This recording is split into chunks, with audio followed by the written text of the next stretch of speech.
Hello दोस्तों, good evening. Welcome to my channel trade funda. शुरुआत करता हूँ कल की रिव्यू से, नहीं बोलूँगा, हर रोज की आदत है इसलिए शुरुआत करता हूँ कि कौन सी ऐसी चीज़ें हैं जिसको मैं देख के मेरा शेयर चॉइस करूँ और जिसकी मिनिमम पीरियड में अपने को मैक्सिमम रिटर्न मिलने को ना, ऐसी कौन सी चीज़ें मैं देखूँ कि जिसकी वजह से अपने को ज़्यादा से ज़्यादा बेनिफिट मिलेगा।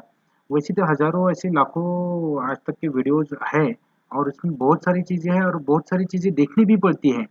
बट मैंने ये वीडियो आपको स्पेशल बना के दे रहा हूँ इसके लिए कि इसमें सिर्फ मिनिमम 15 पॉइंट्स है जो कि सीधे-सीधे हैं, ज़्यादा कॉम्प्लिकेशन कुछ भी रखा नहीं है। सीधा-सीधा और ज़्यादा टाइम पास भी नहीं होगा। स्मॉल वीडियो में बहुत सारी चीज़ें मैं आपको कवर करके देने का पूरा प्रयास करूँगा। तो प्लीज़ लास्ट तक इसको वीडियो इसलिए देखिए कि एक भी चीज़ अगर मिस हो गई तो फिर कोई भी अगर डुप्लीकेट कंपनी होगी, कितनी भी चालाक होंगी, तो वो आपको धोखा देने को पूरा सक्सेस हो जाएँगी। बट अगर पूरा देखेंगे तो आपको कितनी भी चालाक कंपनी रहो, तो वो आपको धोखा दे ही नहीं सकती, क्योंकि छोटी-छोटी चीज़ें रहती है कि जिसको देख के अपने को उसको चॉइस करके लेना ही पड़ेगा। अदरवाइज़ मेहनत का पैसा है, अगर 2 नंबर का है तो बात अलग है, बट मेहनत का पैसा है तो ये वीडियो को पूरा का पूरा ज़रूर देखिए, क्योंकि आप पूरा देखेंगे तो आपकी छोटी-छोटी चीज़ें जो मैं आपको बताने वाला हूँ अभी, वो पूरी आपकी कंप्लीट होके आप अच्छा खासा इनकम मिनिमम डेज में कमा के ले लेंगे, इसमें कोई डाउट नहीं है। इसका एग्जांपल भी मैं आपको दूँगा। तो वेलकम करता हूँ मेरे चैनल ट्रेड फंडा में और शुरुआत करता हूँ आज की वीडियो को। उससे पहले सबको एक बार रिक्वेस्ट करूँगा, प्लीज़ मेरे चैनल को लाइक, सब्सक्राइब और शेयर करिए। और शुरुआत करता हूँ पॉइंट से। सिर्फ ये 12-13 पॉइंट ऐसे हैं कि जिसको अपने को फॉलो करना है, और वो भी जितना कवर होगा आज के डेट में, जितने कम समय में होगा उतना मैं ट्राई करूँगा। अपने को ये 13 पॉइंट से मैं जो आपको पढ़ के बताऊँगा, मार्केट कैपिटल कंपनी का देखना है, ईपीएस देखना है कंपनी का, प्रमोटर होल्डिंग देखनी है अपने को शेयर की, उसमें कितनी है, आरओई देखनी है, आरओसी देखनी है, आरओए देखने हैं, डिविडेंड पी है कि नहीं कंपनी, फेस वैल्यू क्या है कंपनी की, बुक वैल्यू क्या है कंपनी की, इंडस्ट्री पी क्या है, कंपनी पी क्या है, डेप्थ क्या है कंपनी की, और उसका नेटवर्थ कितना है। वही नेटवर्थ नहीं, नेटवर्थ वो कंपनी का कितना है। ये चीज़ें अपने को देखनी है, जो मैं आपको फटाफट अभी कैसी देखनी है और कहाँ से देखनी है, ये आपको अभी के अभी मैं इसमें फटाक से बता दूंगा। उससे पहले अपने को एक्सेस करना पड़ेगा मनी कंट्रोल को। मनी कंट्रोल हो या तो फिर investing.com हो, बहुत सारी ऐसी ऐप्स है, बहुत सारी ऐसी वेबसाइट है जिसमें अपने को छोटी-छोटी मनी, अपना रेडिट मनी भी है जिसमें अपने को ये छोटी-छोटी चीज़ें अपने को पता पता चल जाएँगी। तो सबसे पहले आप जैसे मनी कंट्रोल में जाते हैं, उसमें जाते ही आपको जो कंपनी के बारे में इन्फॉर्मेशन चाहिए, वो कंपनी की इन्फॉर्मेशन आप उसमें वो डाल के, जैसे कि मैं आरती ड्रग्स का, मेरा खुद का इतना अच्छा एक्सपीरियंस रहा है कि मैंने 1.5 महीने में उसको डबल लिया है, डबल डेढ़ पट डेढ़ टाइम लिया है।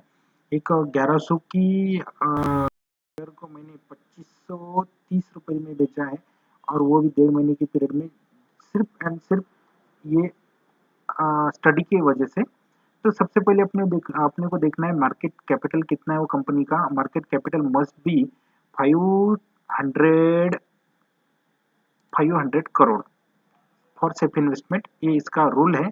रूल नंबर 1 इसको अपन काउंट करके करेंगे, market capital must be at least 500 crore for safe investment. ये कंपनी का अपन सॉरी मार्केट कैपिटल देखेंगे। उसके लिए आपको मनी कंट्रोल की वेबसाइट में जाना है। वहाँ पे जाने के बाद में उसके वैल्यूएशंस में जाना है। वैल्यूएशंस में जाने के बाद में सीधा सीधा अपने को दिखा देगा वो मार्केट कैपिटल कितना है, 5418। इसका ये करोड़ में रहता है। ये आपको मैं एक बार बता दूं कि ये नहीं तो 5418 रुपये है भाई, ऐसा नहीं है, 5418 करोड़ का इसका मार्केट कैपिटल है। दूसरी बात दूसरी बात इसका इसका क्या है, इसका सेकंड पॉइंट है ईपीएस। ईपीएस अपने को देखना है। EPS must be positive, avoid negative EPS for सिर्फ इन्वेस्टमेंट जिसको काउंट करेंगे अपन। तो उसका ईपीएस कितना है, यहीं पे दिया है, ईपीएस उसका है 80.32। अब ये 80.32 है, इसका मतलब माइनस तो होगा नहीं। अगर माइनस का आपको देखना है तो उसका भी एग्जांपल मैं आपको दे देता हूँ अभी के अभी, कि अपने को क्या करना है, एक आध ऐसी कंपनी ढूंढनी है कि जिसका अभी ये चालू है, क्या बोलते हैं इसको, थोड़ा अच्छी खासी थी, जैसे कि एस बैंक में जिसको रेफर करूँगा, एस बैंक अच्छी खासी थी, बट बाद में क्या हुआ, आप ये वोडाफोन आइडिया ले लेता हूँ मैं। इसमें थोड़ा सा मैंने ये किया है, इसका वैल्यूएशन देखेंगे, सॉरी, इसका वैल्यूएशन देखेंगे कि क्या है। ये देखो, इसका ईपीएस तो है ही नहीं भाई, और इसमें क्या ढूंढेंगे अपन। इसका मार्केट कैपिटल 25,804 है, ये मैं एक्सेप्ट करता हूँ। बट जो चीज़ें मैं आपको बताऊंगा सामने, आप पूरी देखेंगे तब। तो इसमें एक चीज़ अच्छी है, इसका मतलब ये नहीं है कि वो क्या बोले उसको करोड़ों में आपको रिटर्न दे देंगी। उसकी हर एक चीज़ जो मैं आपको बताऊंगा वो पूरी आपको देखनी ही पड़ेगी, अदरवाइज आपको कोई भी कंपनी आके धोखा दे देंगी। तो इसका जो ईपीएस है वो 80.32 है, और वो प्लस में है। ये भी चीज़ें हैं, उसको डिविडेंड है कि नहीं वो आपको एक एक करके आपको बताऊंगा मैं कि क्या क्या देखना है। उसके बाद में अपन जाएंगे अपने थर्ड पॉइंट पे कि मार्केट प्रोमोटर होल्डिंग कितना है। Promoter share holding must be 50% plus if we consider small and medium company. अगर मीडियम मिड कैप की कंपनी है तो 50% के ऊपर इसका कंपनी का शेयर होल्डिंग होना कंपलसरी है। प्रोमोटर का शेयर होल्डिंग 50% प्लस होना कंपलसरी है, अदरवाइज वो कंपनी आपके कुछ काम की नहीं है। हाँ, दूसरी बात ये है कि in case of large company promoter holding should be in range 30 to 40% due to foreign and institutional holding। Foreign and institutional holding इसका मतलब बोलते हैं F I I and D I है। बट अगर उसका बड़ी कंपनी है मारुति जैसी, या तो फिर 3M इंडिया जैसी कंपनी है, एमआरएफ जैसी कंपनी है, जिसका एक एक शेयर 60-60 हज़ार रुपए के आसपास में है, उसका अगर आप 50% के अबोव सोचेंगे तो वो तो होने के चांसेस कम रहेंगे। अगर रहा तो बहुत ही बढ़िया, बट उसका अगर 30 to 40% की रेंज में होगा तो वो गलत बात नहीं है, क्योंकि उसमें एफ आई और डी आई का जो होल्डिंग रहता है उसमें रहता है। बट अगर ये इसमें एक ये भी दिया है अपने मैंने कि check if promoter holding increasing और decreasing. If the increasing then promoter having confidence in his own company. अगर ये तो सही बात है, अगर इंक्रीज हो रहा है तो अच्छी बात है भाई। बट अगर वो डिक्रीज हो रहा है तो अपने को उसमें ढूंढना है कि क्यों वो डिक्रीज हो रहा है। वो डिक्रीज होने की कौन सी चीज़ें हैं कि जिसकी वजह से प्रोमोटर का होल्डिंग उसमें कम होती जा रहा है। बट अपने को सबसे पहले देखना है अभी की टाइम में कि प्रोमोटर होल्डिंग कहाँ से देखना। बराबर, प्रोमोटर होल्डिंग के लिए अपने को जाना चाहिए शेयर होल्डिंग में। इसमें सीधे सीधी बात आएंगी कि इसमें प्रोमोटर्स का होल्डिंग कितना है, और वो भी 3-4 साल का इसमें आ गए promoter holding, mutual fund holding जो भी है। इसमें देखो सितंबर 18, दिसंबर 18, मार्च सितंबर दिसंबर मार्च 19 और मार्च 20 के इसमें दिया है 62.62, 62, 61.41। अगर देखो इसमें जैसे कि अपना ये दिया है कि अगर डिक्रीज हो रहा है तो क्यों हो रहा है, बट डिक्रीज ऐसा तो नहीं है कि 62 से सीधा 22 हो गया करके। बराबर, ये 1-1.5 पॉइंट का है, तो 1-1.5 पॉइंट का चली जाता है, उसमें कोई प्रॉब्लम नहीं है। इसमें एफ आई आई और डी आई की जो होल्डिंग है वो भी आप देख सकते हैं कि एफ आई आई का होल्डिंग इसका 1.7 है, जो कि 0.5 था। इसका मतलब फॉरेनर कंपनीज इसमें इंटरेस्टेड है और अच्छी खासी ठीक ठाक इन्वेस्टमेंट वो कर रहे हैं। इसका मतलब ये कंपनी में अच्छी खासी अपने को मूवमेंट्स मिल सकती है। आर्थिक रिस्क के बारे में मेरा खुद का एक्सपीरियंस बताता हूँ आपको कि 1.5 महीने पहले ये कंपनी का भाव चल रहा था 1137 रुपये, और जिसको मैं अभी अभी बेच दिया हूँ 2550 के भाव के आसपास में। आज की तारीख है 17 अगस्त 2020, और इससे 1.5 महीने पहले पकड़ लो आप जून, हाँ जून जून के फर्स्ट वीक में शायद मैं उसको लिया था 1137 के आसपास में, और जिसको अभी जुलाई के एंडिंग और अगस्त के फर्स्ट फर्स्ट वीक वीक तक वो 2550 की रेंज को छुआ है। तो ये चीज़ें हैं कि जिसको मैंने 1.5 महीने में उसका 2 टाइम 3 टाइम ले लिया। अब नेक्स्ट पॉइंट है अपना आर ओ ई, आर ओ सी और आर ओ ए। ये तीनों भी चीज़ें मैं आपको एक ही पॉइंट में एक ही इसमें समझा दूंगा। आर ओ ई बोले तो क्या रहता है, आर ओ ई बोले तो ये रहता है एक रिटर्न ऑफ इक्विटी, और दूसरी बात ये आर ओ सी बोले तो रिटर्न ऑफ कैपिटल, और आर ओ ए बोले तो रिटर्न ऑफ असेट। ये क्या कौन सी ये चीज़ें जो है वो अपने को इसमें देखनी है, और इसको अपन को जाना चाहिए। इसके लिए जाना पड़ेगा अपने को फाइनेंशियल्स में। फाइनेंशियल्स में जाने के बाद में आपको जाना पड़ेगा रेशियोज में। रेशियोज में जाने के बाद में, सॉरी ये तो गलत हो गया, 1 मिनट होल्ड करता हूँ, एक बार चेक कर लेता हूँ। हाँ, तो तीनों पॉइंट अपने को देखने के लिए जाना पड़ेगा फाइनेंशियल्स में, जो जिसमें आरओई, आरओसी और आरओए तीनों के तीनों पॉइंट्स अपने को इसमें मिल जाएंगे।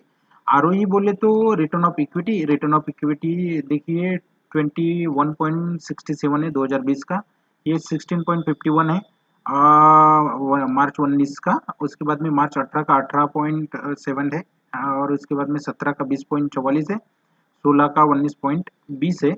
ये अपने को ये 5 साल का मिनिमम उन्होंने रेशियो दिया है। इसमें भी आपको मैं बता देता हूँ कि फाइनेंशियल्स में जाने के बाद में, देखिए फाइनेंशियल्स में जाने के बाद में ये इनकम स्टेटमेंट में आया था, इसलिए थोड़ा ये हो गया था। उसके बाद में अपने को जाना है रेशियोज में। रेशियोज में जाने के बाद में अपने को मिल जाएगा आरओई, जिसका रिटर्न ऑफ नेटवर्थ जिसको भी बोलेंगे, या तो फिर इक्विटी बोलेंगे। ज़्यादातर आरओई काउंट होता है, इसलिए रिटर्न ऑफ इक्विटी में इसको परसेंटेज में काउंट किया हूँ।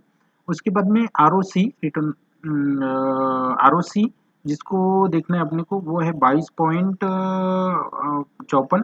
उसके बाद में मार्च 19 का है 19.34। ये 5 साल का उन्होंने दिया है 23 पॉइंट, इसमें बाद में 21, बाद में 20, उसके बाद में 19, उसके बाद में 22, ये साल का उसमें अच्छा खासा उन्होंने दिया है। और रिटर्न ऑफ असेट जो है वो आप देखे होंगे तो 6.23, 6.86, 5.92, 6.16 और 8.96 यानी 9 पॉइंट के आसपास में इसका आरओए अभी तक के गया है। और अच्छा खासा रिजल्ट्स आर्किडक्स ने अच्छी खासी छलांग ये पिछले 2-3 साल में इसने लगाई है, और अच्छा खासा रिटर्न मैंने आज तक इसमें लिया है। मैं इसलिए नहीं बोल रहा हूँ कि मेरे को अच्छा खासा इसने रिटर्न दिया करके, बट कंपनी अच्छी है और उसके मैंने आज तक का जो स्टडी किया वो उन्होंने आज तक के पूरा फुलफिल करके दिया है। उसमें छोटी-छोटी चीज़ें और भी देखनी पड़ती है कि बोर्ड बोर्ड मीटिंग होती है कि नहीं। उसके बाद में Q1, Q2, Q3 के रिजल्ट्स उनके कैसे हैं। बट क्या है कि जो इम्पोर्टेंट चीज़ें हैं कि जो देखे बिना आप अगर वो कंपनी में इन्वेस्ट करते हैं, तो वो कंपनी कभी भी आपको धोखा दे सकती है। इसीलिए ये छोटे-छोटे पॉइंट्स मैं निकाल के दिया हूँ जो बहुत इम्पोर्टेंट है। इसलिए बोलता हूँ कि लास्ट तक इसको वीडियो को आप ज़रूर देखिए। मैं ये लास्ट वाला पॉइंट लेके नेक्स्ट पॉइंट में आपको बाकी के ये कवर करा दूँगा। अभी के पॉइंट में अपने को देखना है कि डिविडेंड ये कंपनी देती है कि नहीं देती है। डिविडेंड दे अगर कोई कंपनी देती है तो वो अच्छा खासा ये माना जाता है, क्योंकि डिविडेंड देना बोले तो बड़ी बात है। और डिविडेंड के लिए अपने को जाना चाहिए कॉर्पोरेट एक्शन में। कॉर्पोरेट एक्शन में जाने के बाद में अपने को ये बोर्ड मीटिंग्स आती है, वहाँ से उसके बाजू में जाके डिविडेंड्स को देखना पड़ेगा। और डिविडेंड मिनिमम 3 साल से वो दे रही है कि नहीं दे रही है, ये अपने को 3 या तो 5 ईयर्स, ये देखो 5 ईयर्स का पर अगर निकाला जाए 16, 17, 18, 19, 20, ये 5 साल से कंटिन्यू कंपनी ये डिविडेंड देती जा रही है। ये देखिए 16 को इन्होंने 30% इनकम का दिया था, 17 को 10% फाइनल दिया था, वो 18 को 10% दिया था, 19 को 10% दिया था, अभी इनकम 2020 में 20% का अपने को डिविडेंड ये कंपनी देने का इनका चालू है।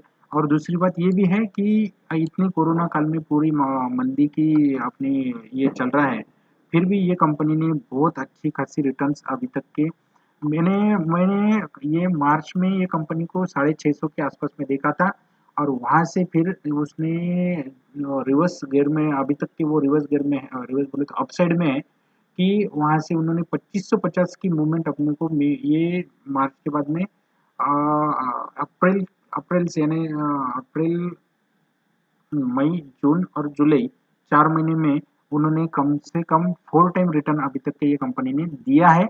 बाकी के जो पॉइंट्स है वो आपको मैं क्योंकि वीडियो लंबा बन जाएगा, इसलिए मैं आपको नेक्स्ट पॉइंट वीडियो में कवर करा दूंगा। अभी भी ऐसी चीज़ें हैं कि जिसको अपन ये कर नहीं सकते, आप जिसको डिनाई नहीं कर सकते। जो आप अगर देखेंगे तो वो अपने को फ्यूचर में आपके मेहनत के पैसे को जाया नहीं जाने देगा, इतना मैं श्योर हूँ, मेरा खुद का एक्सपीरियंस है। सो प्लीज़ आप मेरा नेक्स्ट वीडियो देखिए। अभी के लिए रुकता हूँ यहीं पे। प्लीज़ मेरे चैनल को लाइक, सब्सक्राइब और शेयर 100% कर दीजिए। आपको मैं नाराज़ नहीं करूँगा, इतना श्योर हूँ, क्योंकि पढ़ाई करता हूँ और ऐसे ही वीडियोज़ आपको मैं हमेशा बना के देते रहूँगा। सो प्लीज़ लाइक, सब्सक्राइब और शेयर करिए मेरे चैनल को। Thank you so much. मेरे को मोटिवेशन नहीं मिलता है, इसलिए आपको बोल रहा हूँ, बाकी कुछ नहीं। तो रुकता हूँ यहीं पे। Thank you so much.